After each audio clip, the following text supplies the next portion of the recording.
कहानी की शुरुआत होती है एक जू से, जहां कुछ शिकारियों ने घुसकर एक शेर का बच्चा चुरा लिया। उस बच्चे को पिंजरे में कैद करके एक हवाई जहाज में ले जाया जा रहा था। इसके बाद हम एक 25 साल की लड़की एल्मा को देखते हैं जो पियानिस्ट बनना चाहती है। उसे जानवर भी बहुत पसंद थे। एक दिन वो एक आइलैंड पर घूमने जा रही थी। असल में ये आइलैंड उसके दादा का था। उसके दादा ने उसे कई साल पहले गोद लिया था और अब उनकी मौत के बाद ये आइलैंड एल्मा को विरासत में मिला है। आइलैंड पर अंकल जो ने उसका स्वागत किया। वहाँ पर एक बहुत सुंदर सा घर था। उसने फैसला किया कि वो आज की रात इसी आइलैंड पर गुजारेगी। रात के समय अपने दादा की वीडियोस देखकर एल्मा का दिल भर आया। एक वीडियो में उसके दादा ने बताया कि स्नो नाम की एक मादा भेड़िया कुछ साल पहले न जाने कहां से इस आइलैंड पर आ गई थी और समय के साथ उन दोनों में गहरी दोस्ती हो गई। दादा ने एल्मा से कहा कि वो भी स्नो को ढूंढकर उससे दोस्ती कर ले। उस रात शेर के बच्चे वाला प्लेन बेहद खराब मौसम की वजह से उसी आइलैंड पर क्रैश हो गया। क्रैश की आवाज सुनकर एल्मा डर गई और उसने बाहर जाकर देखा, लेकिन वो आइलैंड बहुत बड़ा था तो उसे कुछ नहीं मिला।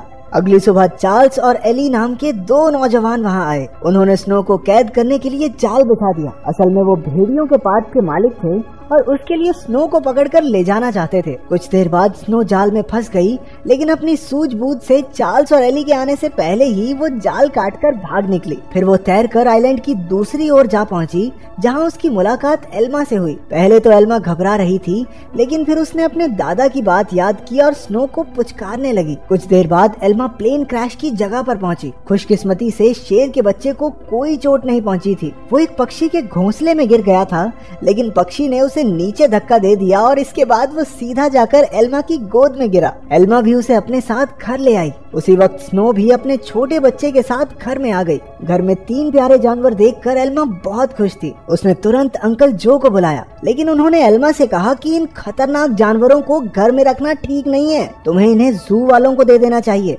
अंकल ने ये भी बताया कि शेर के बच्चे को ढूंढते हुए जू के कर्मचारी वहाँ जरूर आएंगे, और हुआ भी बिल्कुल वैसा ही। अगले दिन एनिमल कंट्रोल वाले वहाँ पहुँच गए। वो जानती थी कि जू वाले कितने बेरहम होते हैं, इसलिए उसने फैसला किया कि वो उन्हें जानवरों के बारे में कुछ नहीं बताएगी। उसने झूठ कह दिया कि उसने किसी शेर के बच्चे को नहीं देखा। घर लौटकर उसने देखा कि स्नो अपने बच्चे के साथ साथ शेर के बच्चे को भी दूध पिला रही थी। उसे बेहद खुशी हुई, क्योंकि अब स्नो दोनों बच्चों का ख्याल रख रही थी। जैसे जैसे दिन बीतते गए, दोनों बच्चों में दोस्ती बढ़ती रही। एल्मा ने भेड़िए के बच्चे का नाम जैक रखा और शेर के बच्चे का नाम ड्रीमर। उधर अंकल जो को चिंता थी कि ये जंगली जानवर एल्मा को कोई नुकसान न पहुंचा दे, लेकिन इसी तरह कुछ महीने गुजर गए और अब दोनों बच्चे थोड़े बड़े हो चुके थे। एल्मा उन्हें आइलैंड पर घुमाने ले जाती और अपने दादा की मनपसंद जगह पर उनके साथ खेलती भी थी। बदकिस्मती से एक दिन जब एल्मा पियानो के एक ऑडिशन के लिए गई थी, तो पीछे से वो भेड़िए के पार्क वाले आइलैंड पर घुस गए। इस बार वो स्नो को कैद करके अपने साथ ले ही गए। उधर एल्मा का सिलेक्शन भी हो गया और वो बेहद खुश थी, लेकिन जब वो घर लौटी तो उसके होश उड़ गए। उसके घर का सारा सामान बिखरा हुआ था,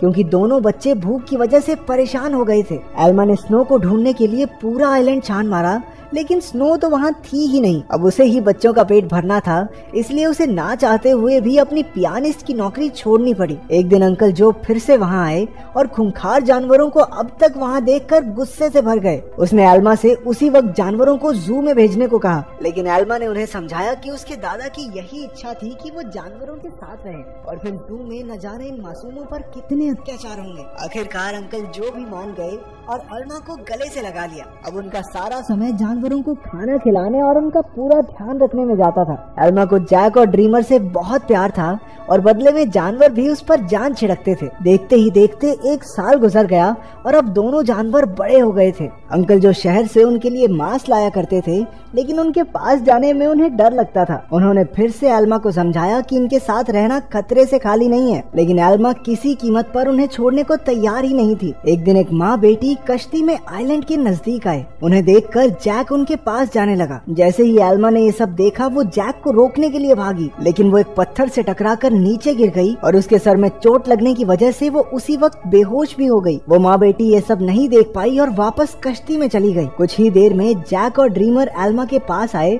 और उसे उठाने की बहुत सी कोशिशें की, लेकिन कोई फायदा नहीं हुआ। वो कई घंटों तक जोर जोर से आवाजें लगाकर मदद के लिए पुकारते रहे, लेकिन कोई नहीं आया। जल्द ही रात हो गई और दोनों जानवर एल्मा से सटकर बैठ गए। उन्होंने पूरी रात जागकर एल्मा को गर्माहट दी। अगली सुबह अंकल जो ने एल्मा को कई बार कॉल की, लेकिन कोई जवाब न मिलने पर वो समझ गए कि कुछ तो गड़बड़ जरूर है। वो तुरंत आइलैंड पर पहुंचे। उन्हें लगा कि जरूर इन जंगली जानवरों ने एल्मा पर हमला कर दिया होगा, इसलिए उन्होंने एनिमल कंट्रोल वालों को कॉल कर दिया। लेकिन जब उन्हें एल्मा बेहोश मिली और जानवरों को उसकी रक्षा करते देखा तो उन्हें अपनी इस हरकत पर बहुत पछतावा हुआ। इसके बाद जब एल्मा को हॉस्पिटल ले जाया गया तो डॉक्टर ने उन्हें बताया कि अगर जैक और ड्रीमर ने उसे गर्माहट न दी होती तो शायद वो आज जिंदा न होती। उधर एनिमल कंट्रोल वालों ने जैक को पकड़कर इलाई और चार्ल्स को सौंप दिया। उन्हें एहसास हो गया कि जैक तो स्नो का ही बच्चा है। वहीं ड्रीमर को एलन नाम के एक आदमी को बेच दिया गया जो एक जू चलाता था। एलन बहुत बेरहम आदमी था जो अक्सर अपने जानवरों को पीटा करता था, लेकिन अपने बाप से बिल्कुल उल्टा उसका बेटा रैफा बहुत नरम दिल का था। जल्द ही उसकी दोस्ती ड्रीमर से हो गई, लेकिन कुछ ही दिनों में बेचारे ड्रीमर को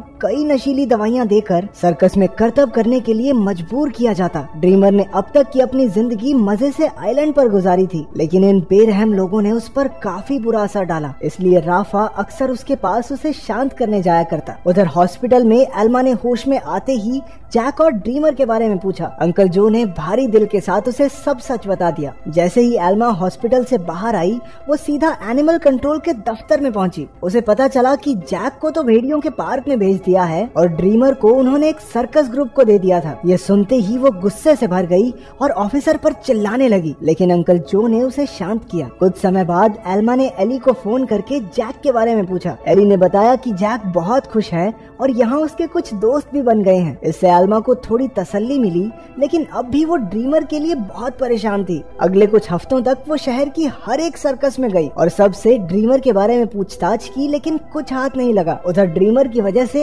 एलन की मोटी कमाई होने लगी थी। ड्रीमर जल्द ही स्टार लॉयन के नाम से मशहूर हो गया। एक दिन ड्रीमर का सर्कस ग्रुप भेड़ियों के पार्क के पास से गुजर रहा था और जैक ने तुरंत अपने बचपन के दोस्त को पहचान लिया। जैक अपनी सूझबूझ से पिंजरे से बाहर निकल गया। एली ने जब ये देखा तो वो समझ गया कि जैक बेहद समझदार है और वो जरूर कुछ न कुछ ढूंढ रहा है। जल्द ही जैक उस तक पहुंच गया जिसे वो ढूंढ रहा था। उसने बड़ी चालाकी से ड्रीमर को भी पिंजरे से छुड़ा लिया। इतने महीनों के बाद एक दूसरे से मिलने पर दोनों जमकर खेले। जब एलन को ड्रीमर के भागने का पता चला तो उसने गुस्से में बेहोश करने वाली बंदूक निकाल ली। उसके बेटे रैफा ने उसे रोकने की बहुत कोशिश की, लेकिन लालची एलन ने उसकी एक न सुनी। हार कर रैफा भी ड्रीमर को ढूंढने एलन के साथ चल पड़ा। एलन ने एली को भी ड्रीमर के बारे में बताया। अब वो समझ गए थे कि जैक और ड्रीमर दोनों साथ ही हैं। इसी वजह से पूरे शहर में हाई अलर्ट जारी कर दिया गया। उस शाम एली ने एल्मा को सब कुछ बताया और कहा कि एनिमल कंट्रोल वाले दोनों जानवरों के पीछे पड़े हैं। ये सुनकर एल्मा घबरा गई,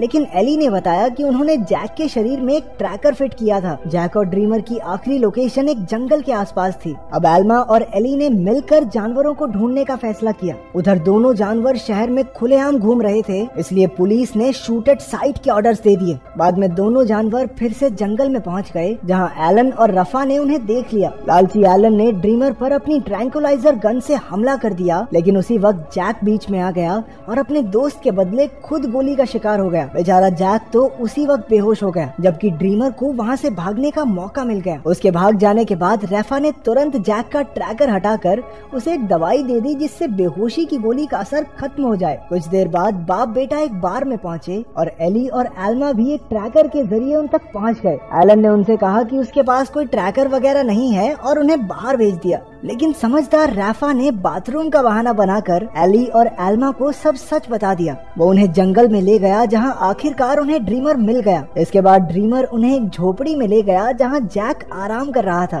खुशकिस्मती से उसे सही टाइम पर होश आ गया था, लेकिन तभी उन्हें पुलिस के आने का शक हुआ तो एल्मा ने दोनों जानवरों को खुफिया रास्ते से भगा दिया। अब आइलैंड तक पहुंचने के लिए उन्हें सिर्फ एक नदी पार करनी थी। पुलिस से बचने का एक यही रास्ता था, लेकिन वहाँ कोई कश्ती नहीं थी, इसलिए सबको तैर कर ही जाना होगा। जैक तो उसी वक्त फुर्ती से नदी में तैरने लगा, लेकिन ड्रीमर पानी से डरता था। एल्मा ने उसे हिम्मत देने की बहुत कोशिश की, लेकिन ड्रीमर वापस जंगल की ओर मुड़ गया। जैसे ही जैक और एल्मा तैर रहे थे, उन्हें बंदूक चलने की आवाज सुनाई दी। इसका मतलब ये था कि ड्रीमर अब इस दुनिया में नहीं रहा। आइलैंड पर पहुंचकर एल्मा फूट फूट कर रोने लगी, लेकिन ड्रीमर अचानक उसके सामने आ गया। असल में वो जंगल में पुलिस वालों को भटकाने के लिए गया था। उसे जिंदा देखकर सभी खुशी से झूम उठे। आखिर एल्मा ने जैक और ड्रीमर के लौटने की खुशी में पार्टी में पियानो बजाया। अब उनका परिवार पूरा हो गया था। अंत में एल्मा ने सबको अपने प्यारे जानवरों की कहानी बताई, जिससे सभी लोगों के दिल भर आए और वो तीनों खुशी खुशी फिर से एक साथ रहने लगे।